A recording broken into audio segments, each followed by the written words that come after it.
Welcome back to my channel, guys. Good morning, good morning, good morning. Coming at you today with another episode of me telling my bodybuilding story. So yesterday I did a video about what I was going to be talking about, this topic about how so many women and men are being messed over by some of these bodybuilding coaches. Now, I'm just speaking from my experience, what happened to me, facts. I just did a competition this past Saturday, and I still got a little diet face still going on. So, anywho, I was just catching my cheekbones; they're so sharp. But anywho, my experience about this coach that I had signed up, I actually had two coaches prior to my current coach. So the first coach that I had, he was an online coach, and he did meal plans, and he was a seasoned online coach. However, I didn't like his communication style. It just didn't work for me.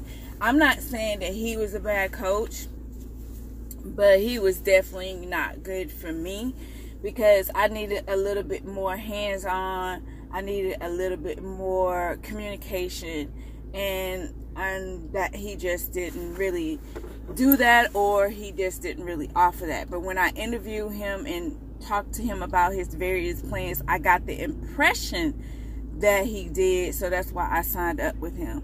So I signed up with him for I was planning to do a show in August. I signed up with him in January. So I felt 8 months, 7 months would give me enough time to get ready to get on a stage. And he assured me in the very beginning, of course, that's when they're getting your money, that would be enough time, because I was like, you're the expert, I sent you my pictures, you see what my body looked like, is that enough time? Okay, so I worked with him through May, and don't get me wrong, I saw results, but it wasn't contest prep type of results. It was more like, you just losing weight and, that type of thing. I was getting stronger and everything, but in May, it was getting close to time to, I saw the stage was getting close in time to being right around the corner, and I wasn't looking no different than I thought I should look compared to, research after research. If you get into something and you don't do a whole lot of research on it, then you're crazy, especially if you're spending money. And so I was researching my butt off because, like I said, I had no idea of what it was, what took it, what went into it. And then this how I came across this coach.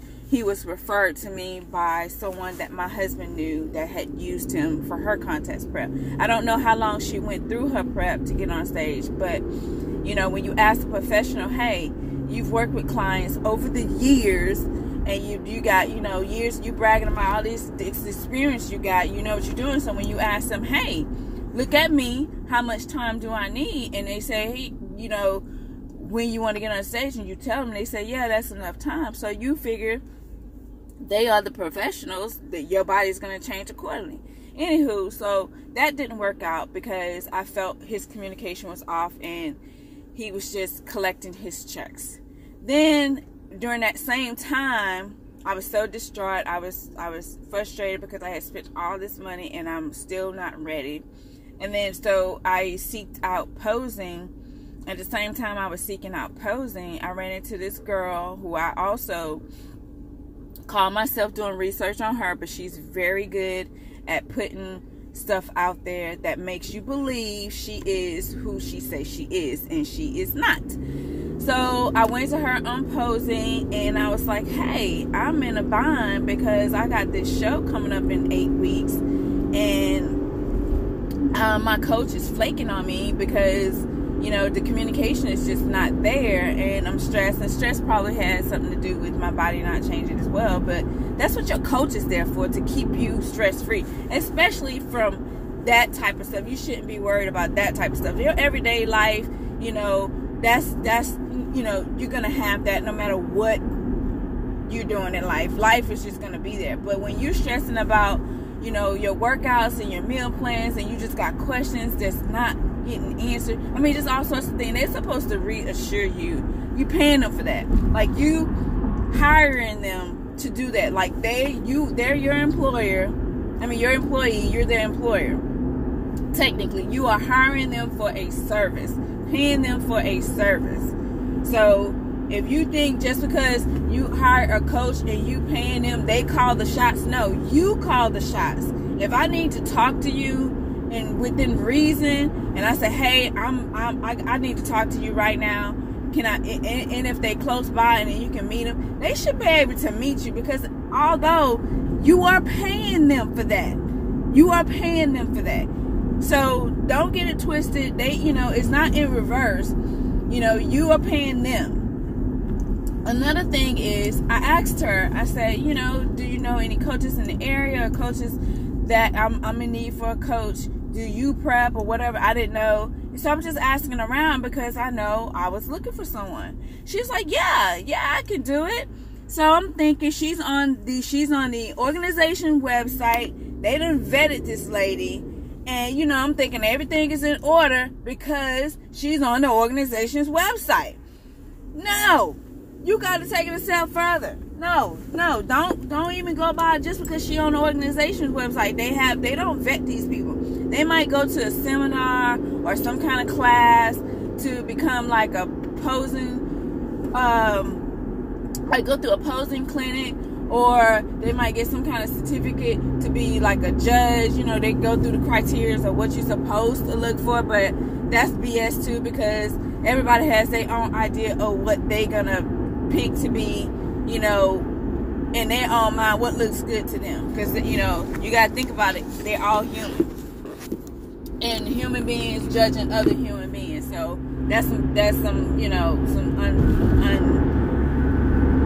I would say very, let's say, some ethical issues with that. You know, they don't always judge accordingly.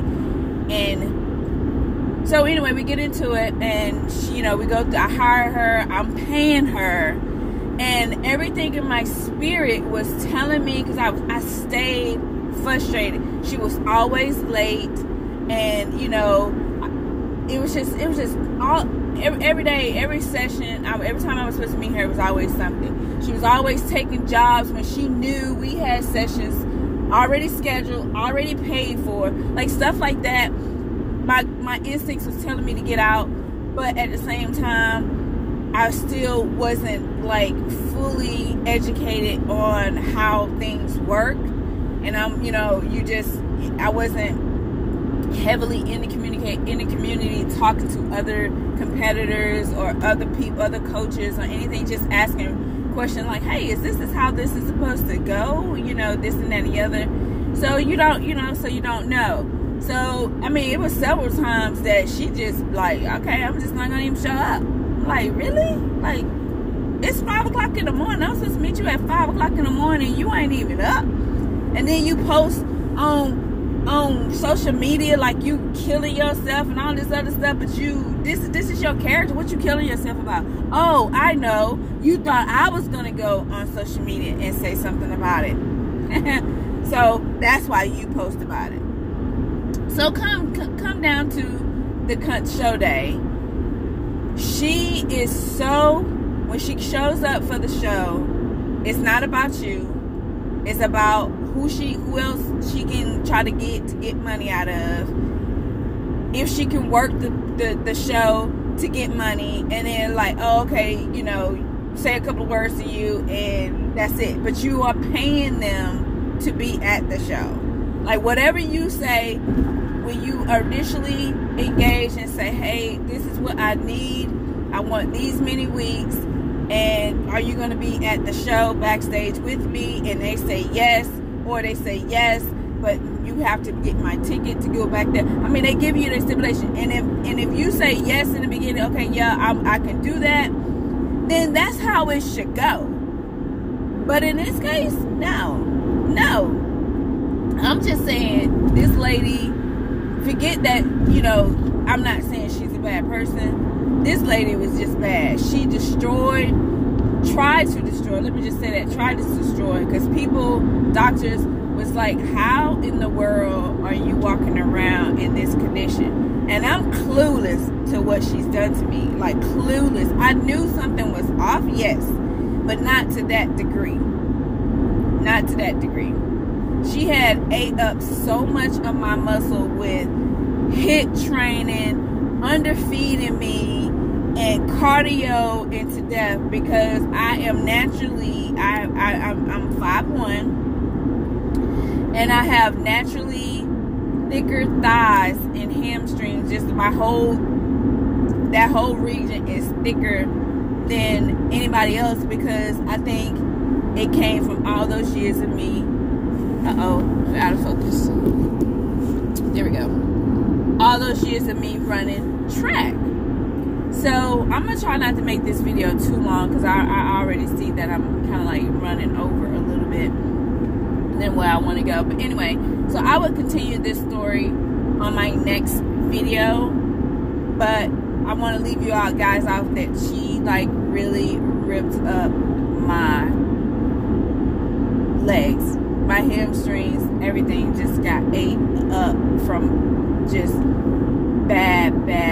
I mean, she did a number on me. Let me just say, the abuse that she did to me, and it is abuse, trust me, because she knew for a fact that she was not a coach, and she wrote meal plans knowing that she was not a coach.